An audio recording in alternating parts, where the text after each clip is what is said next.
Okay, so today's movement is going to be small, mindful,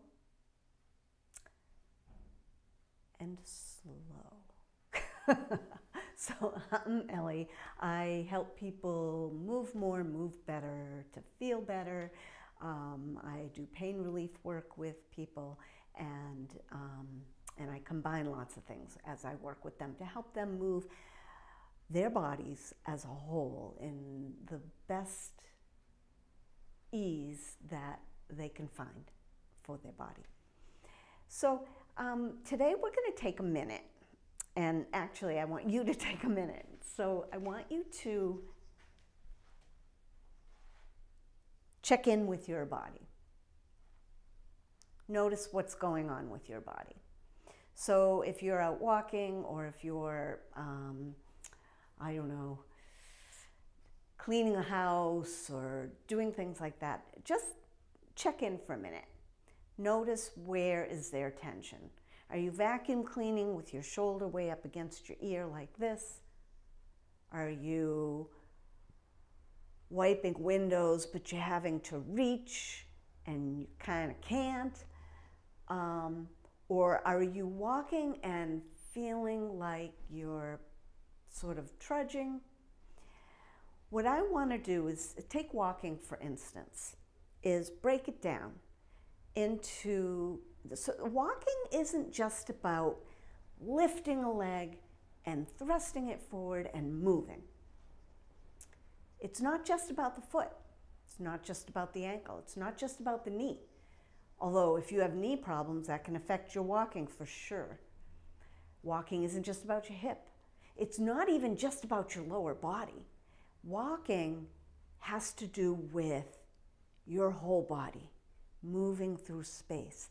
And we're designed to move on 2 feet, and there are ways that we can move more efficiently with ease than other ways. And we often, when we're little and we first are learning how to walk, there's a lot of mistakes we make. We stumble, we fall, but we learn it. And then during our young child years, we kind of forget that we needed to learn that, and we just go about our business. And then even in our 20s, and even maybe in your 30s. But as you start getting older, things don't move as smoothly and easily as they once did. So what I want you to do today is we're going to just look for a couple of connections, because it's about connections. It's about connecting, first, connecting our foot with the floor, with the ground.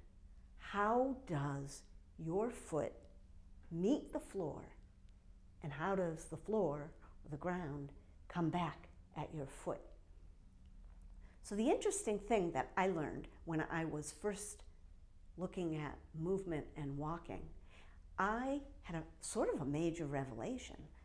I always thought the leg that I'm bringing forward is my active leg, and that it's a lift and reach, right? But actually, the leg that you're standing on is your active leg. And as you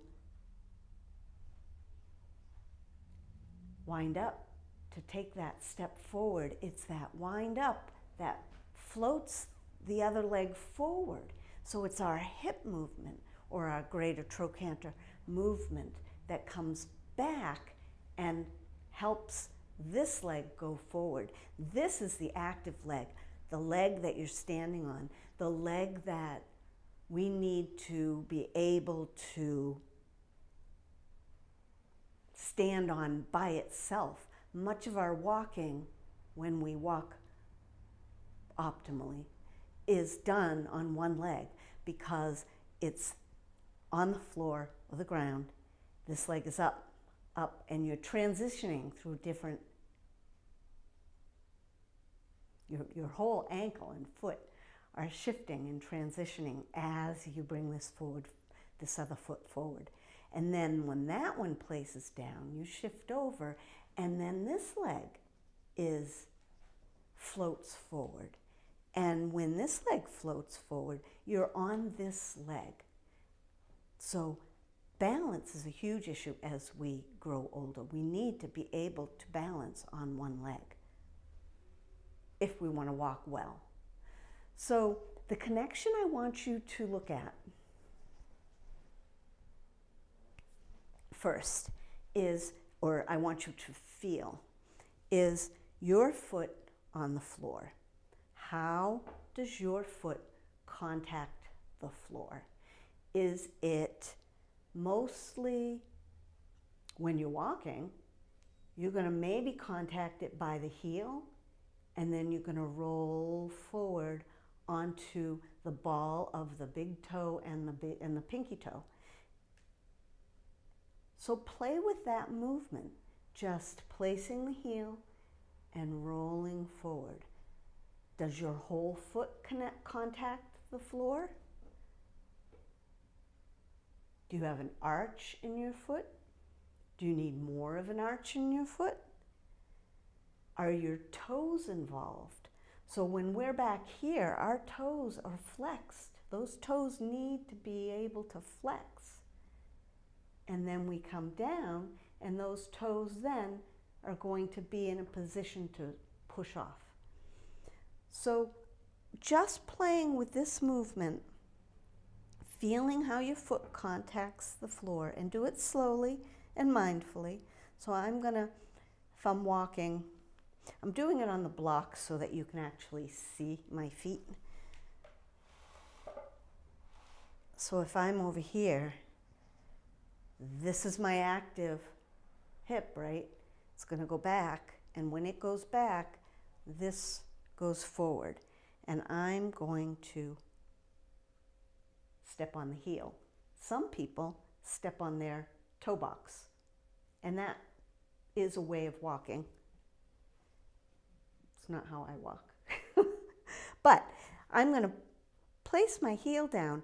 As I come forward, I'm contacting along the lateral side of my foot, but my foot isn't banked. So it's that side along the pinky here, but it's not banking, okay? It's still, my foot is straight down. My arch is up a little bit. And as I come forward for the next phase, my ankle goes down into pronation, and I've got just a little more contact with the ball of my big toe. Just a little. I'm not following that, or going into that arch and that pronation so much that my pinky toe lifts off the floor. I've still got that contact there, but I'm more on the big toe. And then as that hip does its move, you can do the next foot. When you play with this and feel what's going on with your feet as you move and contact the floor, the earth, you can play with it. You can play with, well, does my foot, do I do this? Do I do that? Either way is okay. But what is more efficient? What is more powerful? Depends on what you need.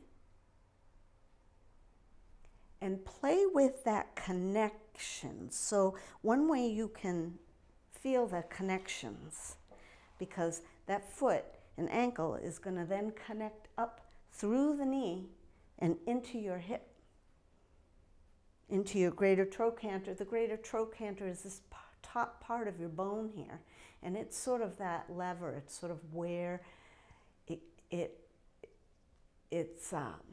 this whole area is your power of movement. So you're going to put your foot down. You're going to feel, what is my knee doing as it comes forward? Am I turning this way? Come back. Am I turning this way? Come back. Which way feels right? Which way feels better? Which way feels stronger? what is your ankle doing as you step forward? Where's your knee going? Is it going in or is it going out? All things to consider when you're moving through space. And so if you play with these movements and realize later when you're walking, you're just doing it a lot faster. But heel down, lateral edge mostly. I can still feel the ball of my foot underneath the big toe and the small toe. And then I can push back and forward. So what I want you to get out of this moving is when you're doing something, whether it's reaching for something or lifting something, if you stop being in a rush and you actually slowly pick something up and see what is the rest of your body doing when you lift something? What is the rest of your body? Which way feels right? Which way gives you pain? You might feel, well, this is a story that I had. I was having a lot of neck pain, shoulder pain, and I one day picked up my coffee cup. It was filled with coffee, but I'll tell you, it's not that heavy. But I picked it up and I had pain. And I was like, what is going on? So I decided, well, let me try that again. So I picked up the coffee cup and pain. So then I thought, well, let me do it on my left hand. So this is that exploration, right? Discovery. So then I went and I picked up the coffee cup with my left hand. No problem. No problem. And then I did it again with my right, and I realized what the difference was. When I was lifting my coffee, in my compromised state, this did not cause my issues, my pain, or whatever, but it helped it show up. In already this compromised state, when I did this, same leg forward, same arm forward, I did a funny thing with my head and it hurt. When I did it with my left, opposite leg forward, opposite arm, and I was able to pick it up. Then I did opposite with my right arm, opposite leg, and I was able to pick it up with no pain. So that exploration, that's what you want to get to. You want to take things down slowly. You want to pause. You know, think it through. Okay, when I step on the step going down, my knee's shaky. Why? Is it shaky because it's pointing inward too much? Is it pointing outward too much? What are you doing? Your body may be doing some sort of compensating, and it's causing tightness or pain or something like that.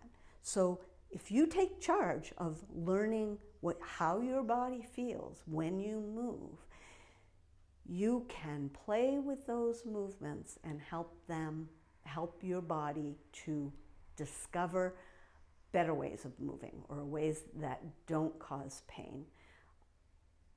So that's all today is about. Oh, and I actually was gonna talking about connecting. You can use a pole, and you can put it on your ankle, and then you can go forward and see if your ankle bumps that pole. And you can feel that, you can put it on the other side, and you can feel how this bone of your hip and that ankle and foot, it's all connected. They're all one thing. This is actually a better way to do that using a stretch band. So if you step on your stretch band and then you hold that stretch band at the hip and step forward, you can turn that way and you can feel how your foot is on the floor when you rotate. That connection that comes all the way up your leg.